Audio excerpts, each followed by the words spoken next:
아까 실험실에 있던 거잖아. 지연아, 지연아, 지연아.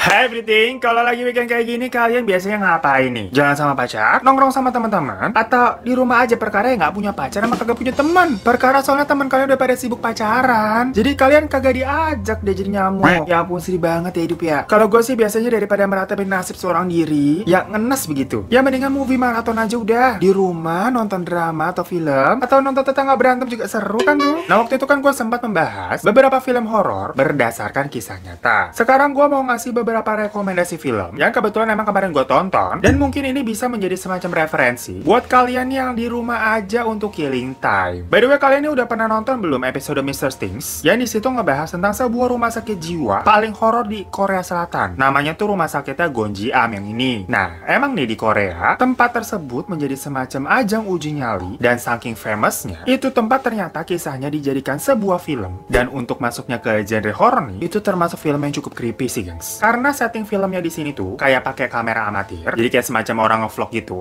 dan juga berhubungan sama kayak YouTube yang kayak gini juga, jadinya agak relate sama keadaan zaman sekarang. Ya kalau gue sih kemarin nontonnya pakai aplikasi Ishi yang ini nih bacanya Ishi ya, bukan Iki atau Ikyu gitu. Yang mana kalau kalian udah download nih, kalian search aja Gonjiam, nanti keluar tuh Gonjiam Haunted Asylum. Nah overall pokoknya ini tuh ceritanya tentang sekelompok remaja yang udah kebelet famous kali ya. Jadi ada 3 cowok dan 3 cewek yang mereka ini merencanakan untuk membuat sebuah siaran live di dalam rumah sakit Gonjiam yang memang sudah terkena angker. Ya ini tuh semacam acara menelusuri tempat angker dengan tujuannya bisa mendapatkan 1 juta views. Nah pokoknya kan di zaman sekarang tuh kayaknya apa-apa dihalalin kayak dan dijabarin aja yang penting viral. Ya udah deh, setelah rencana mereka beres nih, di hari H mereka nih kumpul dan memasuki gedung rumah sakit yang memang sudah lama terbengkalai. Ya kalau kita lihat dari luarnya aja itu juga kelihatannya juga gak masuk ya kita ya. By the way, karena ini settingannya semacam kayak orang yang lagi ngevlog pakai kamera gitu ya, bukan kayak film-film profesional yang kameranya bagus, dan di rumah sakitnya juga kan keadaannya gelap tuh. Ya namanya juga film horor, tapi karena gue nontonnya itu dari Ishi, ya jadinya kualitas gambarnya tuh tetap tajam dan jelas gitu loh, gengs. Soalnya memang konten-konten yang ada di Ishi ini semuanya tuh high definition, jadi tetap enak ditontonnya, nggak bikin sakit mata. Sama kualitas soundnya tuh juga mantep banget, gengs. Apalagi ini kan filmnya film horor ya, jadi suara-suara ngagetinnya tuh dapat banget. Nah lanjut lagi kita ke ceritanya. Sewaktu mereka ini udah sampai di dalam rumah sakit Gonjiam, mereka menemukan sebuah pintu nomor 402 yang memang keadaannya terkunci dari luar. Konon katanya sih di kamar 402 ini itu yang paling legend lah. Istilahnya semua hal yang ngeri-ngeri itu ada di dalam. Nah di awal-awal nih biasalah, namanya juga pada ABG pada soiye, kelakuannya pada selengean, sosokan ngeprank gitu, ada pintu kebuka sendiri, terus tahu-tahu tangan mereka tuh ditarik sama sesuatu yang nggak kelihatan. Ya pokoknya mereka melakukan apapun supaya view-nya itu naik terus selama mereka nih live. Tapi ya itu ujung-ujungnya beneran deh itu muncul pada setan-setannya, dan satu persatu orang-orang tuh jadinya kesurupan, dan mereka semua ditarik ke ruangan 402 yang tadinya padahal nggak bisa kebuka tuh karena kekunci kan. Pokoknya semua peserta tuh akhirnya menjadi kayak orang gila saking ketakutannya, dan emang nggak bisa kabur karena sekalinya kalian udah masuk ke situ ya udah jangan harap bisa keluar lagi. Sampai akhirnya ini hanya ada 1 orang yang terakhir tuh masih tersisa, ya semacam tokoh utamanya lah. Dan pada saat itu views yang melihat siaran mereka itu tuh sebenarnya udah mau mencapai 1 juta, gengs, jadi sekitar 900.000 berapa lah. Namun di dalam film ini tuh sepertinya kayak nggak ada ampun, yang mana si tokoh utama itu pun akhirnya didatengin sama The Demit Raja terakhir yang merupakan hantu yang dulunya nih ceritanya adalah direktur dari rumah sakit Gonjiam tadi. Dan nasibnya sama, ditariklah dia ke ruangan 402. Lalu siaran live-nya pun berhenti. Tapi kampretnya, tadi kan pada hampir udah 1 juta view tuh. Nah tapi di akhir-akhir tuh, pas tokoh utamanya ditarik ke ruangan 402, itu penontonnya langsung turun drastis. Karena mereka nih menganggap semuanya hanya settingan doang. Jadi nggak kesampean itu juga mereka 1 juta view, padahal udah nyawa taruhannya. Dan orang-orangnya udah pada nggak ada, ditarik setan semua. Jadi pada akhirnya perbuatan mereka semua sia-sia, gengs. Udah jatuh ketimpa tangga pula. Boro-boro 1 juta views. Yang ada jadi gila, dan pada nggak bisa keluar dari rumah sakit Gonjiam itu.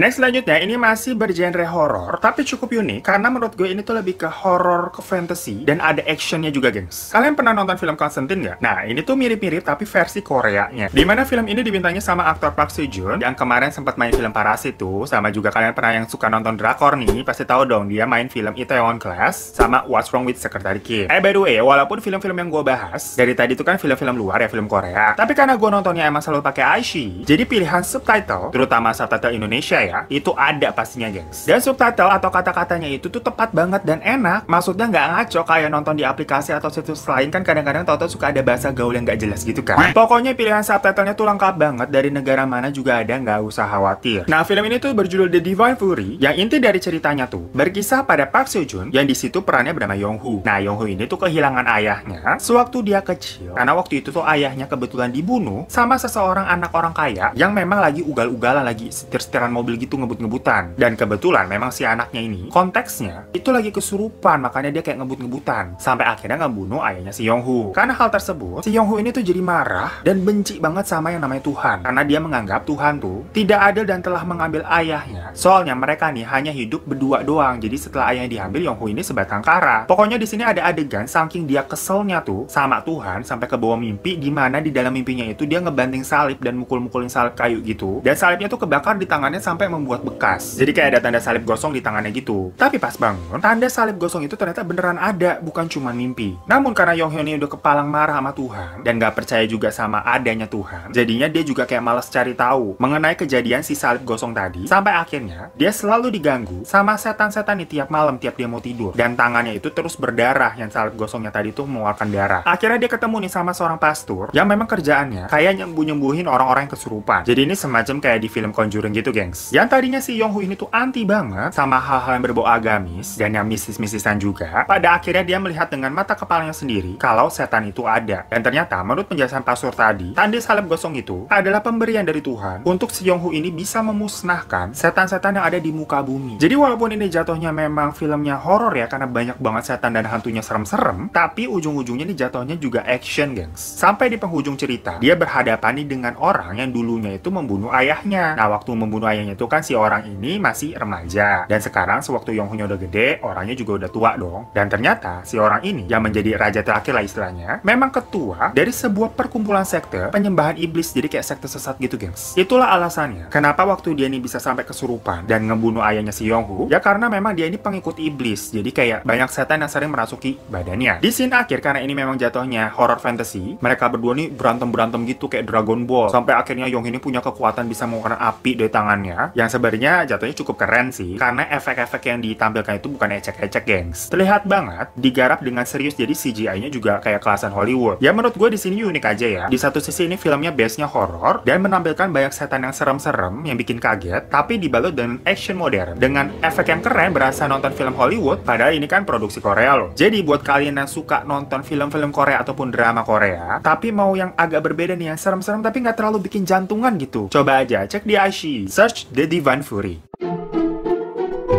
Next, dari tadi kan ada dua movie, kita lanjut nih ke sebuah drama. Nah, gue sekarang nih, itu lagi ngikutin sebuah drama seru. Judulnya Reunion The Son of Providence Season 1, gengs. Agak panjang ya judulnya ya. Tapi kalau kalian search di iQIYI, itu tulis aja The Sons of the Providence, itu juga langsung muncul kok. Jadi memang di iQIYI ini kontennya banyak banget, gengs. Macem-macem, mau dari film ada, drama yang berseri-seri kayak gini juga ada, sampai variety show pun juga lengkap. Makanya gue emang sukanya nonton pakai iQIYI aja, karena semuanya juga udah ada di sini. Apalagi nih buat kalian yang suka sama film-film China atau Korea, pas banget udah. Soalnya iQIYI ini memang online video platform nomor 1 dan terbesar di China loh guys. Dan saat ini ya udah tersedia di berbagai negara ASEAN, kayak dari Filipina, Thailand, Malaysia, dan tentunya sayangkan soalnya di situ tuh banyak animasi-animasi keren, tapi kalau kalian nonton dengan kualitas gambar yang rendah, ya mubazir jadinya. Dan walaupun ini drama asal China, tapi jangan khawatir rooming. Soalnya di iQIYI lagi-lagi pasti ada subtitle Indonesianya. Coba aja cek nanti ya.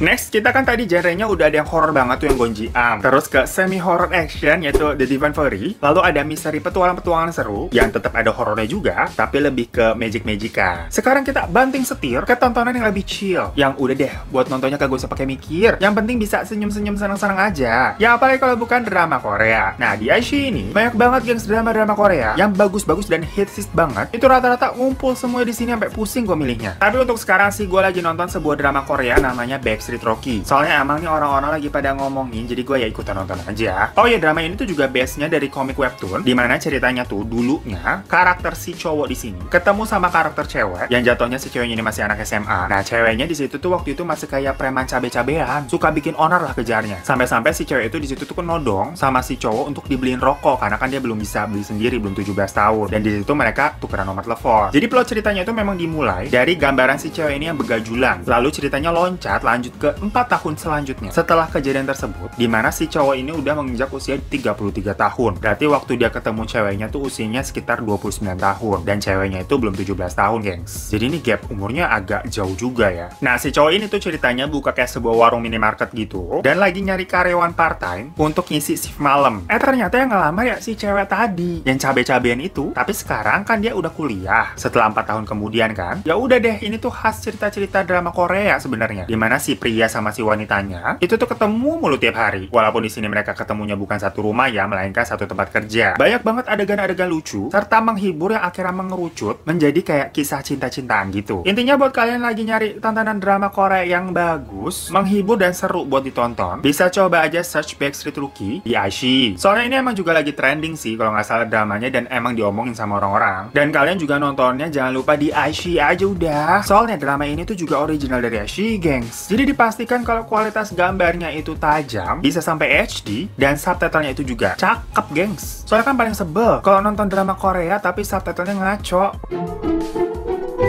Nah, berhubung memang iQIYI ini tuh memproduksi konten-konten yang berkualitas dan banyak banget yang jadinya viral juga ya. Contohnya aja nih variety show yang judulnya Youth With You. Itu tuh semacam ajang kontes idol group gitu, yang salah satu jurinya tuh Lisa Blackpink. Nah, di season terbarunya ini, katanya sih mereka lagi mencari partisipan atau calon idol dari laki-laki juga. Soalnya kan yang season kemarin itu kan nyarinya lebih kayak ke girl band. Nah, season yang baru nanti nih, itu terbuka juga buat a boy band. Jadi buat kalian yang punya impian jadi idol, diliatin sama mentor-mentor ciamik nih latihnya sekelas Lisa Blackpink tuh, dan pastinya jadi disorot sama banyak negara ya. Langsung aja kalian bisa sign up karena pendaftarannya tuh udah dibuka, gengs. Kapan lagi udah, mumpung ada kesempatannya nih. Apa gue ikutan daftar juga kali ya? Jadi yang bawa intasnya Lisa juga kagak apa-apa lah, bisa jadi idol. Nah, tapi mungkin kalau kalian jiwanya lebih hardcore, gak begitu suka sama yang girl band ataupun boy band, ada juga kok variety show yang sejenis tapi lebih kayak nge-rap gitu. Lagu-lagunya bukan yang kayak pop-pop atau melo-melo. Nah, nama variety show-nya itu adalah Rap of China, dan itu juga original dari iQIYI. Ini tuh battle rapnya udah level dewa, gengs, kalau kalian tonton. Keren banget gitu, nggak ngerti lagi gue, nggak ada obatnya.